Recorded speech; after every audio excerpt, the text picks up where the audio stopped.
Ernest Hemingway. I mean, just the name, right? It brings up all these images of adventure, genius, this larger-than-life guy. But there's this wild, persistent rumor that's followed him for decades. What if one of America's greatest writers was also a spy for the Soviet Union? We all know the public persona, right? He was a Nobel Prize winner, A war correspondent, right on the front lines. And of course, the rugged big game hunter. He kind of defined a certain kind of 20th century manliness.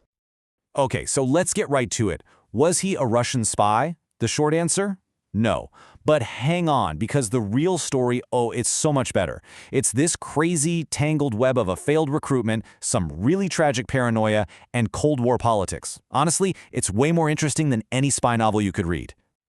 So you gotta ask, where in the world did this rumor even start? Well, it all kicks off with one tiny clue, a single breadcrumb found deep in the old Soviet archives, a code name, Argo.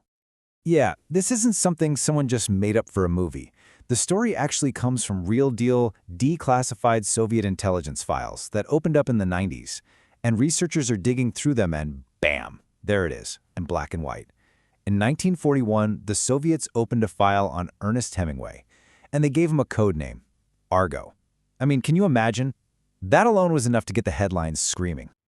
Okay, but we gotta pump the brakes here for a second, because this part is super important. Just because an intelligence agency opens a file on you, that doesn't make you a spy. Not at all. It just means you're a person of interest. You know, someone they think is worth keeping an eye on, maybe even someone they could try to cultivate. Think of it as a monitoring file, not an employee record. So why Hemingway? What put him on their radar in the first place? Well, it really boils down to a few things. First off, his politics. The guy was fiercely anti-fascist, and he'd been very public about supporting the Soviet backside during the Spanish Civil War. That's a big checkmark for them. Second, his access was just insane. This guy hung out with top-tier journalists, diplomats, soldiers, all over the world. He was connected. And third, well, there was his personality. He was outspoken, super confident, maybe even a little bit reckless. You put all that together, and from the Soviet point of view, he looked like the absolute perfect person to try and recruit. But here's the thing. Looking like a great potential recruit and actually being a good spy, those are two totally different universes. And what the archives show is that, in the Soviets' own words, he was, well-meaning, but ultimately completely useless. And the way they tried to recruit him, it wasn't like a scene out of James Bond, you know? It was much more subtle. They'd have these friendly chats, talk politics, and kind of feel him out, testing if he'd be willing to cooperate with the whole anti-fascist cause. And yeah, they did get him to agree, in principle, to help. But look at what's not there. No secret spy training, no swearing oaths in a dark alley, no money changing hands, none of that. And this, right here, is the absolute key to the whole thing. After all that effort, after he agreed to help, how much intelligence did Hemingway actually hand over? How many secrets? How many names? The number is a big fat zero. Nothing. Nada. He never gave them a single useful thing. So, what happened? Why did it fizzle out? Well, it's kind of funny, actually. The exact same personality traits that made him so attractive to them in the first place, they also made him a spectacularly bad candidate for a spy. The guy was loud, he was undisciplined, he was emotionally all over the place. I mean, to put it bluntly, the man could not keep his mouth shut. And you have to hear their official assessment of him from the file. It's almost funny if it weren't so serious. Their professional opinion, and this is a direct quote, was, "This man cannot be trusted to shut up." Ha!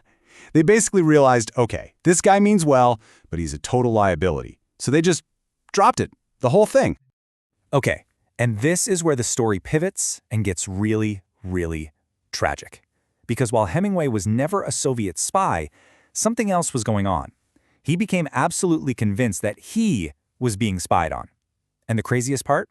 It wasn't paranoia. It was real. See, in his last years, Hemingway was just tormented by this. He was constantly telling people, his friends, his family, "My phones are tapped. I'm being followed. They're opening my mail." And at the time, everyone, his doctors, academics, even his own wife, they all just brushed it off. They said it was paranoia. You know, delusions caused by his depression, drinking, and all the head injuries he'd had. But then, decades after he died, the FBI files were declassified, and the truth that came out was just stunning. What everyone had dismissed as paranoia was actually the FBI's reality. They were watching him. They were actively surveilling him, keeping tabs on his movements in Cuba, and the reports were going straight to the desk of J. Edgar Hoover. His fears weren't in his head at all, they were 100% real. And when you lay it out on a timeline like this, the tragedy just hits you. Through the 40s and 50s, the FBI has him under surveillance. By the late 50s, he knows it, or at least he feels it, and that fear just consumes him. In 1961, he takes his own life. And it's not until decades later that the world finds out he was telling the truth the whole time. That validation, it just came way, way too late. So, to really get what's going on here, we kind of have to zoom out a bit. It's not just about Hemingway the guy, it's about the world he was living in. Because during the Cold War, artists, they were seen as weapons. You have to remember, the Cold War wasn't just about armies and traditional spies. It was a massive battle for hearts and minds. And both sides, the CIA and the KGB, they totally understood that artists could be weapons in that fight. They believed that culture wasn't just entertainment, it could influence politics. A great novel could shape an entire generation's ideology, maybe even more than a propaganda leaflet. So let's wrap this all up. The myth, the simple headline, is that Ernest Hemingway was a secret Soviet agent. But the reality?